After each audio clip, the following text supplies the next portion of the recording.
Hello, everyone. Welcome to the Storytelling Chronicles. I am the Bodacious Cowboy. I got a great show today. Joining me is Tyson Goman, Vice President of Business Development at Siphon Logistics. Let's go.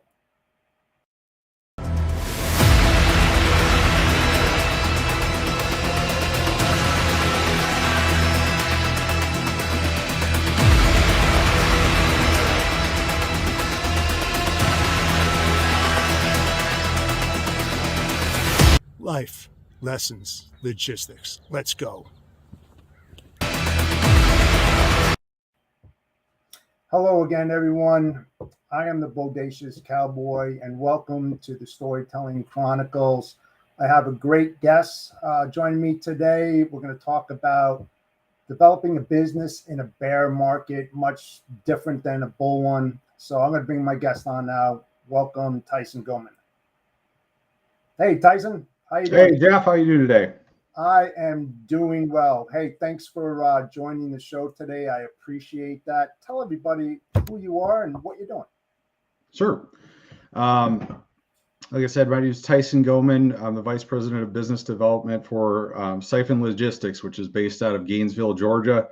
We're a company that is very truckload brokerage centric. We did over 125,000 truckloads last year. In addition to that, we have a transport division, which has 40 assets along with 500 trailers. We also are the largest terminal or Tyco tractor terminal dealer, I'm told, in the North America region for Tyco. And a year ago, I was tasked by the company to build an outside sales team, and I've done just that. We're 8 people strong right now, a year in, and making some good progress. I feel very fortunate to be on the show talking about my life in logistics. 10 years ago, I started in IT sales. I wasn't really good at it. I didn't really enjoy the subject matter and just felt that I needed a change, and ended up being afforded an opportunity to be an account executive for YRC Freight. And the day I started that job, I had no clue what I was really going to be doing there. I just knew it was going to be something a little different. Ended up having a great mentor there who taught me a lot of things. And on day one, he's like, we're going to go through this back door and we're going to talk to the shipping manager and try to convince them to put freight on our trucks. And I said, well, won't they be mad? We go in there. It's so totally out of my comfort zone. And he kicked down the door. We went anyway. They didn't kick us out. They actually talked to us for a little while. And I just started doing that. And I remember 2 months into it, I turned to my wife on the couch one night and I'm like, I can't believe I didn't know this was a career that you could do, my whole life. And through a series of transition, I ended up getting a little bit of an entrepreneurial itch. Went to a startup called 10 Logistics in Eden Prairie, Minnesota, and started as a sales role for them. Was having some success in that to the point where I was paying for myself and then some. A very unique opportunity presented itself early there where I actually was allowed to be given a trial run as the president of the company. I think when we started there, it was maybe 13 million in top line, and we had 12, 13 employees. And over the course of the coming years, was very fortunate to be with a good team there. And we ended up going to about 36 million in top line with, I think we were close to 24, 25 employees. I then had an opportunity to come to Siphon Logistics to build the team that I told you about. Mm-hmm. And without getting into too much detail on each transition, I just remember each transition that I told you about, I was so trepid. I was a little intimidated, like, am I doing the right thing? This feels really risky. I don't know. I don't know if I can do this. I mean, I'm projecting to people that I can do it, but I'm not sure. And every time I just took a leap and just believed in myself, believed in the people around me, and did what I could to make it work. And so far, it's worked really good. It's changed my life in a tremendous way. I am just hooked on the industry. I'm hooked on, in particular, the third-party side of things. I just love that. I love this being service-oriented to customers. And it's just been a game changer. I've made some friends that I wouldn't trade in the world that are also, colleagues, compadres, all those things. And it's a brotherhood, a fellowship that I really enjoy and appreciate. And I just don't know what else I'd be doing at this point in time. So that is so true, Tyson. When I got into the business, um, my some of my bosses were my best friends. And even one of them was my best man in my wedding. I mean, how many can actually say that, right? So the question is, Tyson, IT to logistics. What made you take that leap of faith, jump into the logistics world, coming out of IT and getting into that sales? I know you did sales on the IT, so it's kind of relatable to a degree, but man, it's such a different industry, IT from logistics. So tell us the story. How did you make that leap? yeah, well, for me, I had spent about 5 years in that IT role. It was a good company. They were good people. I don't know how to describe it other than that I would put a certain amount of activity in and I wouldn't see a huge swing results. And I had some friends who, one of them was working for CH Robinson at the time. I forget what the role was, but they had a big commission potential in their thing, and they had kind of recommended to me off of that. And I was at a point where I was in my mid 20s. I knew what I was doing was not what I wanted to be doing the rest of my life, but I didn't know what I wanted to do. So I kind of entertained a couple options, and the trucking component or the logistics component of it was just very intriguing to me. There were a couple other things I was balancing doing at the time, and I just took a leap, and part of it was a decent pay structure compared to what I was used to, and part of it was I started doing research on it. Like I said, the day I started, I still didn't fully understand what I was going to be doing there, and just started to understand how big a beast transportation, LTL, parcel, ocean, like all these different avenues. And I thought, well, there's something clearly where even if I don't like this specific role, there will be avenues and places for me to go. That was my train of thinking at the time. Right. What I got into, and I think what was of great benefit to me, is that I had some excellent sales training in YRC that I hadn't received at any other point in my life. And I learned that um, being tenacious and really just you can control your actions, right? There's a lot of things you can't control. You can't control what the number is today that you're supposed to be hitting, anything like, but you can control showing up. You can control being uncomfortable and going through a door and talking to someone or picking up the phone and making a phone call. Inaction is the worst thing that you can do in transportation sales. And so you get a steady dose of that. And I was fortunate to get that with a recognizable brand. And I thought, I had finished, was a top 5 AE in the company out of several hundred AEs for 2 of the 3 years I was doing it. And I thought I was, hot stuff. Yeah, I've got this down. And when I made the transition to 10, which by all practical means, that's a no-name freight brokerage. People don't know that name. They don't know who you are. You're just one of 16,000 brokers who's calling them, repeatedly over the course of the week there. I started to understand how much harder that sale was and how much thicker skin you needed and how much more effort you needed to push in through that. So I've dovetailed a little bit off of it, but I think in choosing it, once I chose it and I knew it was for me, it just naturally progressed to wanting more, to being challenged more, to doing more, to just taking on more. And I think it just had a natural evolution. Yeah, yeah. One thing that stood out to me, and that's why we see eye to eye, sort of speaking, is that you said control the controllables. I believe in that so much that there's only so much that you can do, that you can control. Everything else, just, non-focus issues, just push that off to the side and concentrate on what those priorities are and those goals and objectives that need to be met. And you kind of determine that, especially when you're in this position, or your position, I should say, and you're trying to identify the wins. I mean, let's face it, sales, especially in logistics and making those cold calls, which everybody loves to make, kidding aside, it's like a 98, 99% no go. I mean, you're looking for that 1% that opens up the door where you want to jump in. So let's just talk about the bull market of the pandemic and where we are now and how you transition. Because, I mean, let's face it, it's a horrible year this year for everybody that's in logistics. and carriers, absolutely. And then you talk about your predecessor where you used to work, for YRC. I feel so sorry for those people there. But how did you go from a highly positive environment during the pandemic, sort of speaking, where freight was highly available and you could just make a phone call, they had it, and you moved it, compared to now? And how did you go through that transition? And this will probably help a lot of people out there who are watching, who are trying to still figure out, how am I going to get through the back half of this year? So let's talk about that a little bit. Yeah, absolutely. I mean, you couldn't draw up a more stark contrast between 18 months ago and today. I mean, that's the honest truth. The transition for me has been, it's been interesting, but here are some things that I've looked at as I've combated that. And one of the things that, from a timing perspective, is important to understand is I transitioned companies to my current role right at about the point where this was flipping over. It was just kind of so good.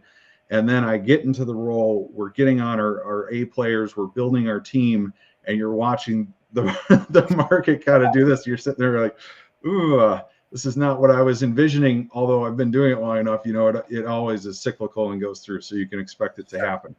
So there's a couple things that I've just personally done, and I've encouraged our team to look at too. One is that we're all in this market together. It's not unique to me. It's not unique to you. It's not unique to our shippers or our customers. It's everybody's in it. Most people's volumes are down. There's probably some exceptions to that. You're in a market where if your customer is a good partner to work with, they're trying to take care of the people who've taken care of them over the last couple of years, and that's the way you'd want to be treated. It doesn't make you feel better because you're trying to get in from the outside on these things, but really try to look at it as, hey, we're in the business of relationships. We're in the business of doing what we say we're going to do, hopefully, and following through on the things that we say we're going to do. We're probably not going to get an opportunity right now to hit a windfall of freight. I mean, we hope so. You can certainly ask for it, but odds are you're probably not finding that right now. So what you need to do is look at it from a strategy point of, how can I position myself with my ideal target customers to be ready in Q2 of next year or whatever quarter it is. We don't know, but we do know that at some point it's going to shift on them. And I told you before we got on today, I saw a post of yours that I thought was really just hit the nail on the head as far as the perspective of this goes. When you get the opportunity, you got to break it down into sequences. The first sequence is you need someone to engage with you. And so you can look at that as a win in this market. So once you get that engagement, you better throw out any idea of talking about yourself and the freight that you need. You start talking to that person, you ask them what their initiatives are, what they love most about their job. You should know everything about their supply chain. Get a tour of their plant if you can. And at the end of all that, you're probably still not getting freight out of it, but you've taken that first step in forging that relationship and building for the future to position yourself for that.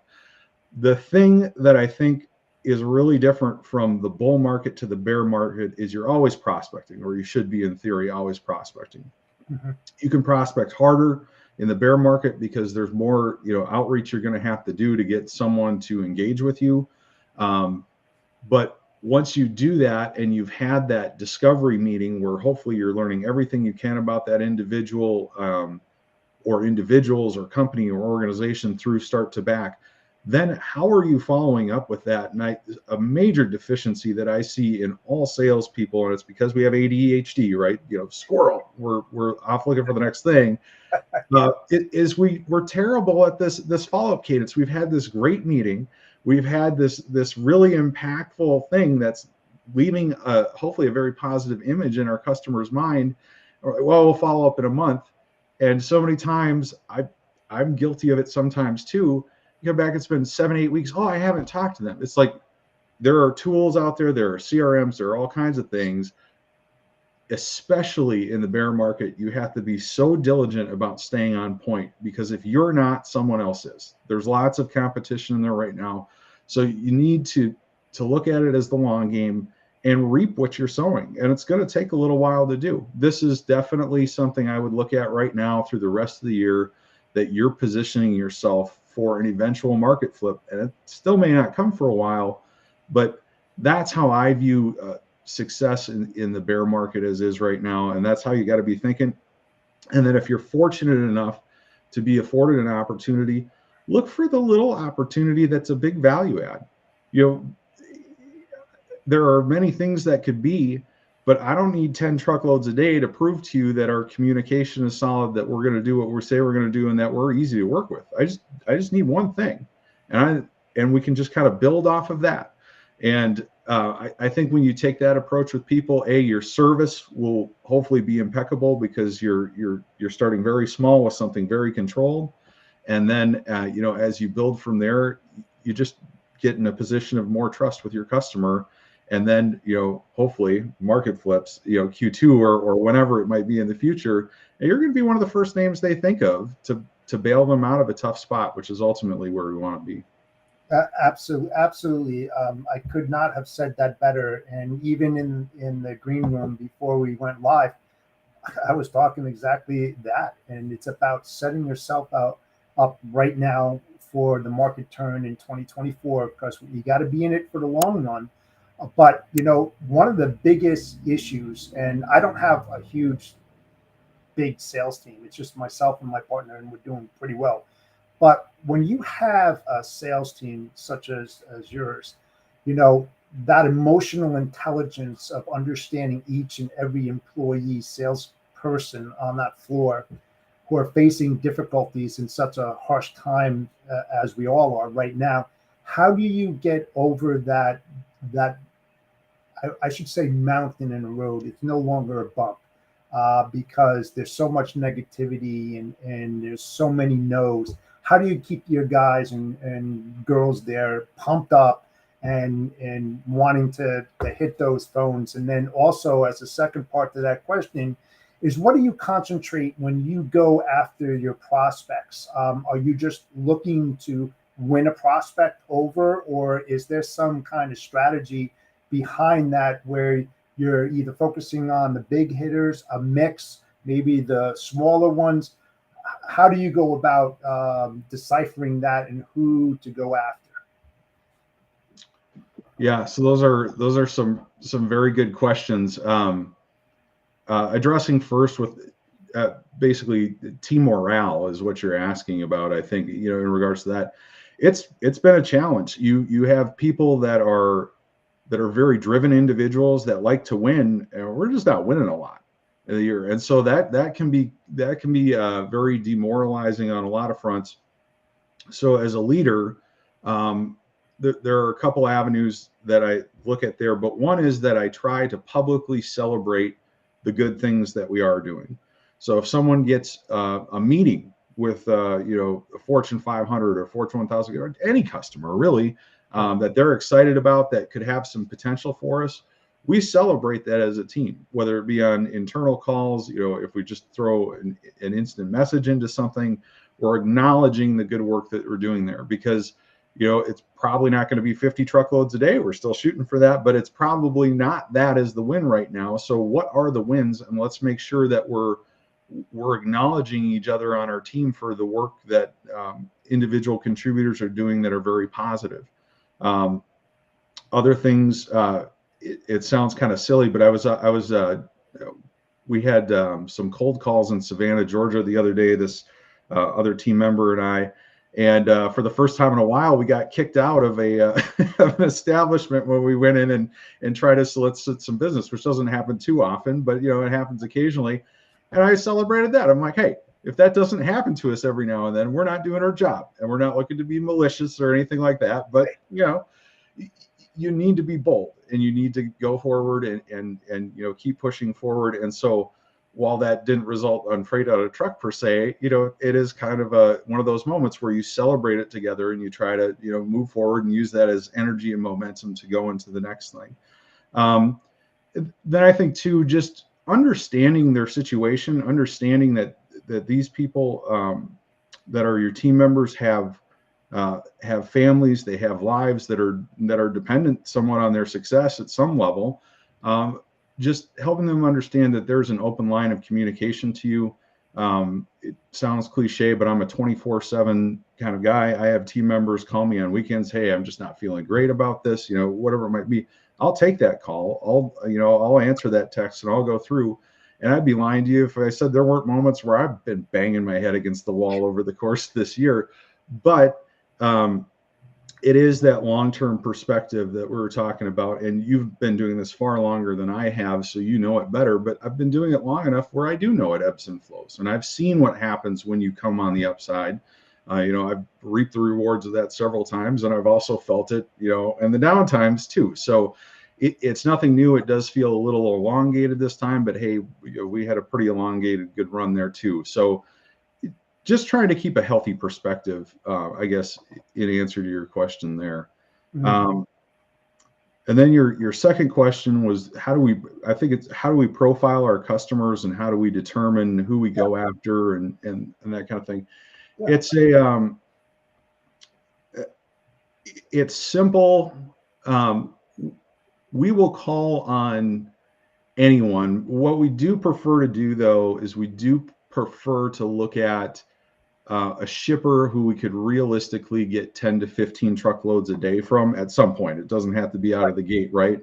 And it doesn't mean that their whole spend is 10 to 15 a day, because I don't know about you, but I don't want 100% of anyone's freight. That's really not how our deal is structured.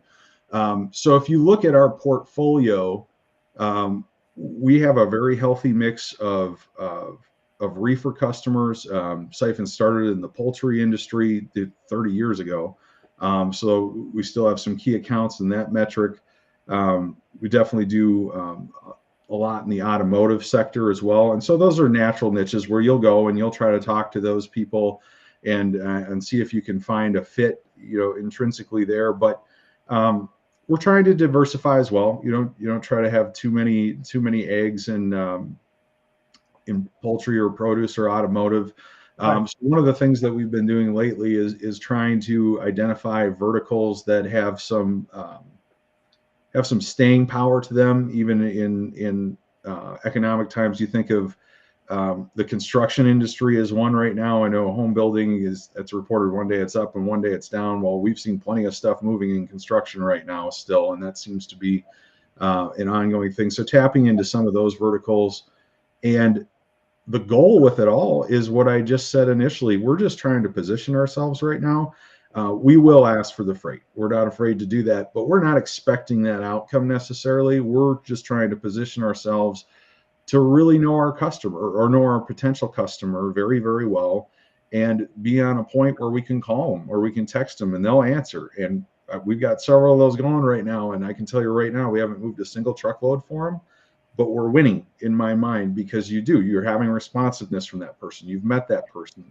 In several cases, they've met the owners of our company. We've taken them out there, so it's building that framework. And that's really the focus of what we're trying to do with those customers we're focusing on right now.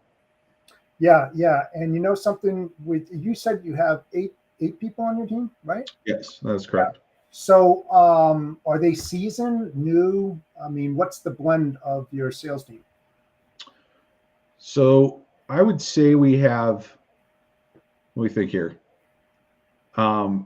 We have 4 to 5 that are seasoned and 2 to 3 that are finding their way. We thought we know they have the right mental makeup to do this. They maybe have a little bit of industry experience, although maybe not specifically in transportation sales. And so it's blended definitely more towards season, but we do have a couple people who are hitting the ground in stride that require a little more training up front, but definitely have the motivation and the drive to get things done. That's awesome. And some of the audience that watches my show, they're kind of wet behind the ear. They got into the industry. They want to learn. Some of the leaders out there, how can you help them? And when I say this, is that the new people that are coming on board, how do you help them to find their niche, their value, that they can translate that so when they reach out to their prospects, whomever they may call,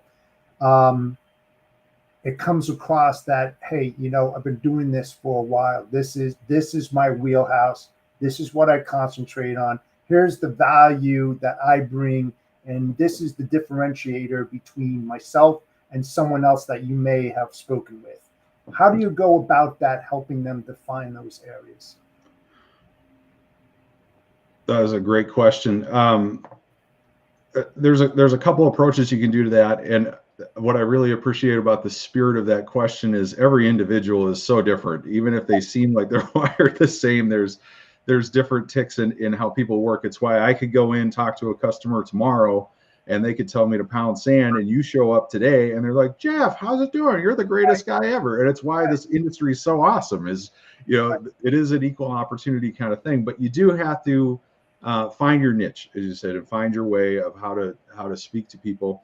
And so one of the things I look at with someone who's albeit green to transportation sales is, hey, I want to make sure you understand some very core fundamentals that really do apply to everyone. And some of those things are, like I said, you got to work hard.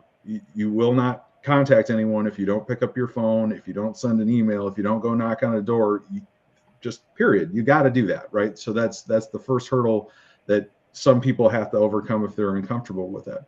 But when you do that and you get a little more comfortable with that, what are you excited about? What are you passionate about? Are you really comfortable with this part of our business? Are you really comfortable within this particular product? We had an individual who was very comfortable. I brought up construction, but they're having success now because they're so comfortable with construction products, and they believe so much in the service that we offer on the flatbed side of what we do, that they just go in as the most confident person in the world. Like, why wouldn't you want to talk to me? This is great. And this particular individual isn't overly refined. It's not like they have some magic phrase. They just go in there and they've figured out that their deal to appeal is being a genuinely sincere person and being excited about bags of concrete or whatever might be. Right. Which works. It works in that vertical, and then they learn to build off of that and go from there. Then the other thing too that I think is very powerful and probably very understated with people who are just getting started, some of the most powerful things you can tell a customer is, I don't know. I really don't. But I know some people, I can go talk to them, they find out, and you set yourself up for a follow-up. And you're already proven to that individual that you're going to be honest with them and go forward. And I think that goes a long way with people who especially have been in the industry a long time. I think the people who are green think, oh, well, I don't know it, so I'm doing some disservice. And I look at it as, I don't think they view it that way at all. I think they think, well, hey, at least Ty was honest with me that he didn't know that, so he's probably going to be honest with me about some other things too. And oh, by the way, now I'll definitely let him talk to me again when he figures this out, if I really don't know the answer to it already. So those are a couple things right there, is tap into enthusiasm, genuine sincereness in what you're doing. Sincerity, I think, carries across the phone. It carries face to face. Maybe a little harder on an email, but I think that gets people's attention a little bit more if you don't sound like you just did Chat GPT, and are reading off a script to people. Nobody wants to hear that.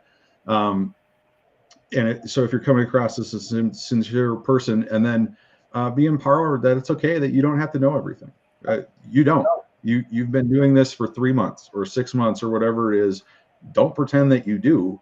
You're going to do yourself a disservice, and you'll do the customer a disservice as well. Yeah. I mean, the best thing that a person can do is, Mr. Prospect, I'm sorry, but I can't answer that because I don't know, but here's what I'm going to do for you.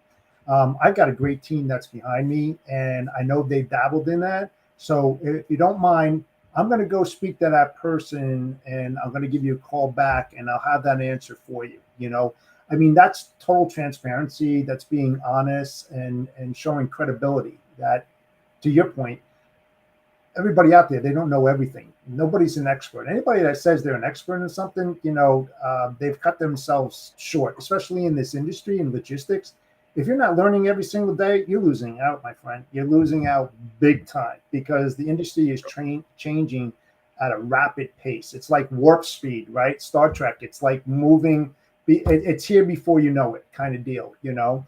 And the biggest thing too that I found, because when I worked for a brokerage company some time ago, there's a mission statement, right? All corporate offices, you walk in that door and it's got that mission statement, that value. So here's another question for you. How do you separate your corporate mission statement value compared to the individual's value?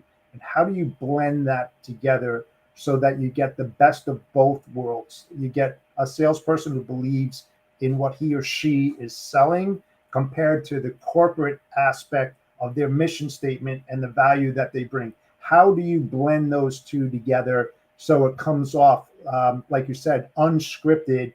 Here I am, I'm Jeff, I'm telling you the way I deal with these type of situations. Here's my value, here's the differentiator. So how do you do that?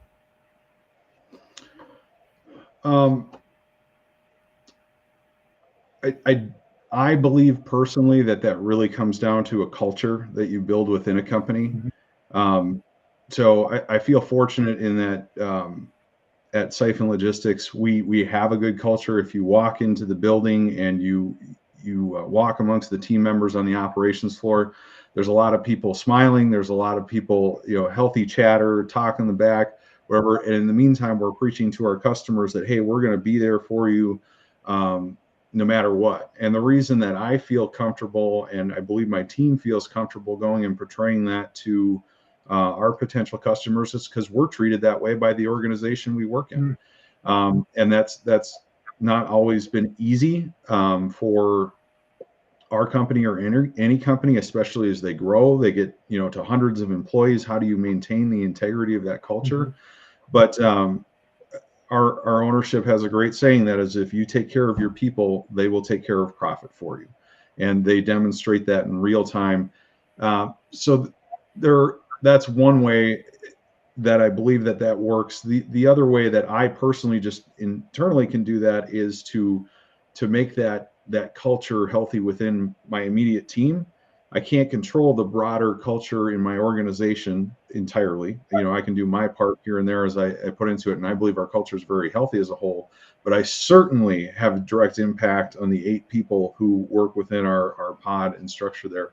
And so if they're not, if a team member of mine isn't feeling that our company has our back, or that we're going to do what we say we're going to do, that what we're telling these customers to do, there's a disconnect there that probably ultimately won't work long term, whether it's our fault or their fault or whatever it might be. I'm just hypothetically throwing it out there. So as a leader, it's one thing that you certainly have to do, and that's to have again, it sounds cliche, but the open door policy. In my case, it's the virtual open door, because we're scattered throughout the country. But are we going to be there for each other? Are we going to communicate with each other? Let's have each other when it's good. Let's have each other when it's bad.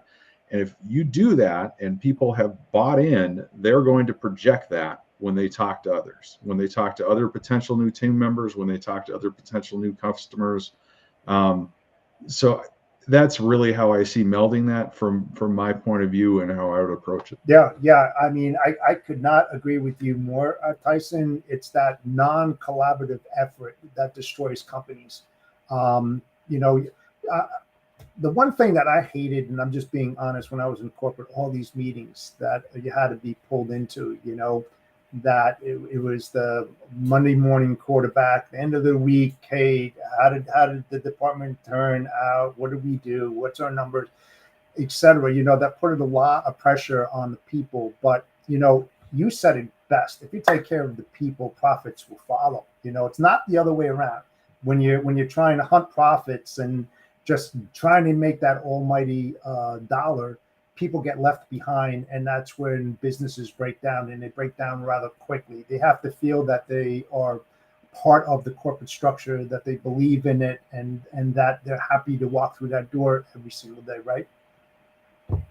Yeah, 100%. Yeah, 100%. Now, let me ask you this other question I wanted to ask you earlier. With your new people that have 3 months of experience, do they sit down with your experienced people and listen to phone calls and stuff like that, and have the ability to ask them questions? Is that kind of what part of the training that Siphon does? Yes. So there is there's kind of a blend of that, especially the people who are inexperienced. You actually want to get them, or at least in my opinion, to sit with operations first. True. And kind of listen to what a day in the life of an operations person is doing. And not that we would overpromise or underdeliver, but it's good to understand what those people are going through on a day to day to make things function, on a high level. Right. From a sales perspective, there are people available to listen to phone calls. I try to ride along with people as much as I can, or spend a day with people to just kind of hear different things, maybe make some suggestions. We have some seasoned people that, have a good stride, some things that the newer folks to the profession can learn from. Mm-hmm. But again, it's good to take bits and pieces from different people that have different things. You really do need to make the approach your own. That's where you're going to feel the most comfortable with it. And so part of our training is not necessarily that formal to the point where you must do this, this, and this. It's more of, okay, these are some, like I said, here's some hard, fast guidelines that you're absolutely going to have to Right. do. And here's how so-and-so approaches that. Spend the day with them.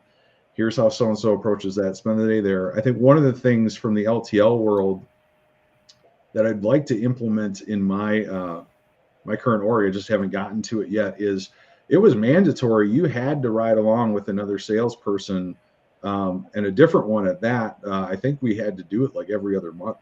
And it was great. I enjoyed it thoroughly. I enjoyed making the calls, but you sit with someone who's doing the same thing you're doing every day and spend a day shadowing them. And you just, even if you pick up a sentence or two, or like how they respond to a particular objection, it just becomes valuable, and it goes into your arsenal. So we're kind of doing things like that. I need to do a better job as a leader of mandating, maybe too strong a word, but setting up a structure whereby we're continually screening each other and working off each other to get those synergies. Again, I couldn't agree with you more, because when I was working, it's funny, I was working for Snyder National on the intermodal side, and I was the Northeast Regional Operations Manager for them until they moved the office and wanted me to go back to Green Bay. So I looked for another 3PL around the area, and it so happened there was this 3PL in the town that I lived in. And I still do. And I said, you know what? I'm just going to use them as a stepping stone. And because I'm not a sales guy. I'm first foremost to say that. So I said, you know what? I'll work there 6 months and then I'll be on my way and find it. Well, I stayed there for 7 years, right? And I was more of a closer. I wasn't a developer. I was very good at closing. If my boss opened up the door and I got my foot through it, I had a pretty good success rate. And to your point, I rode along with him. That's how I learned, went to Long Island, Rhode Island, Massachusetts, New Jersey, New York, and knocking on doors. He set up the meetings. We went in there, had a cordial meeting. We were very congruent, and things started manifesting. And I think it's so crucial in this business, especially on the sales side, that if your sales team has the ability to jump on board and go with the senior guy on a meeting, just to hear, like you said, those sentences, those words, how he goes about, getting them to buy in to what you're saying is so crucial. It really is. I mean, I don't know another word of saying it, but it's so crucial in this environment. And the other thing, and I said this to a friend, Scott Watanabe, Armstrong Logistics. I said to him a few weeks back, I said, what would be great for regiment for a sales team?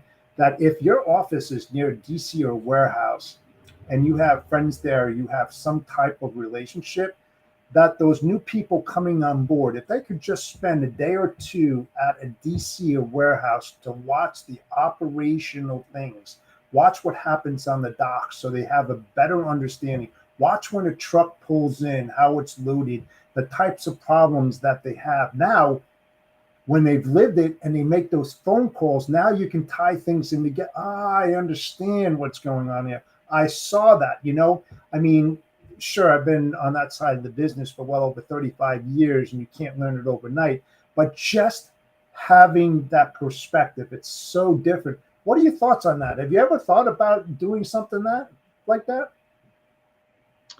Yeah, absolutely. And I think back again to my beginning time in LTL. Part of their formalized training is that you had to ride with the route driver Yep. for a week.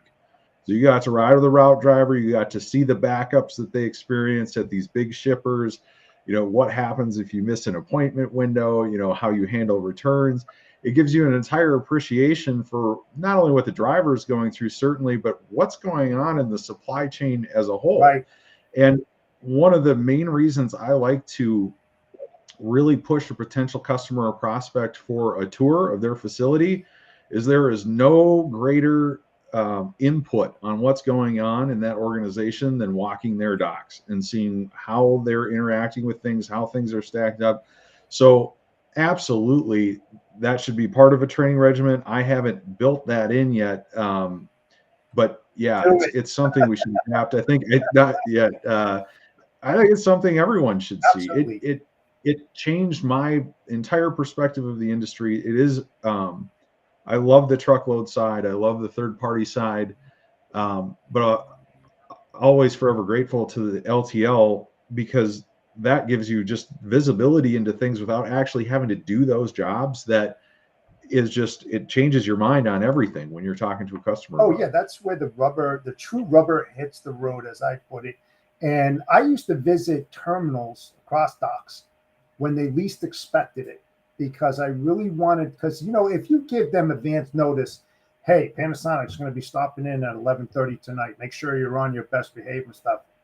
No, I never did that. I just broke right in there and watched, and the stuff that I found out and saw was it was mind blowing of why claims happen, all this kind of stuff. Because I mean, when you start seeing it when they're doing lane cuts at 11:30, 11:45, and they have to get to another destination terminal, and it's a hard cutoff, and these guys in the forklifts are. I mean, when you talk about a cross dock, they're going from one trailer to the next trailer. They're moving freight like there's no tomorrow. Sometimes they put two skids in front of the forklift and they push one in just to speed up the time. Claims happening. I mean, it's unbelievable. And I used to take my guys and do a tour of that to say, you see, this is the real stuff. It's not, protected or everybody's wearing a suit and tie. I mean, these guys are hustling, doing their job,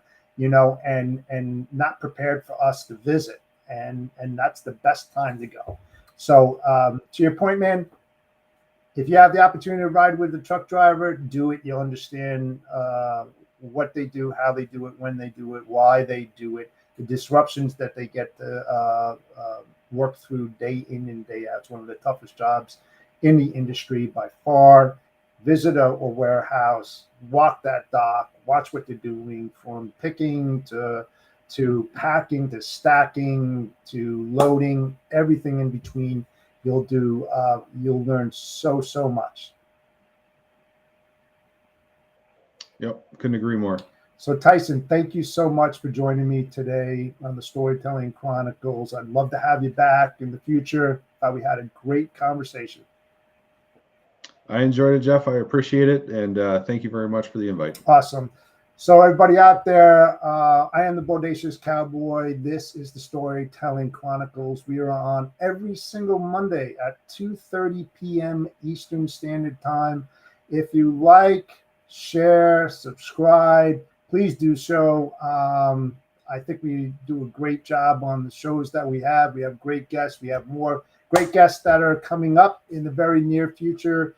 So follow me and you'll be up to date. Appreciate it. Everybody have a great day. Thank you so much. Have it. Another logistics life and lesson learned. Until next time.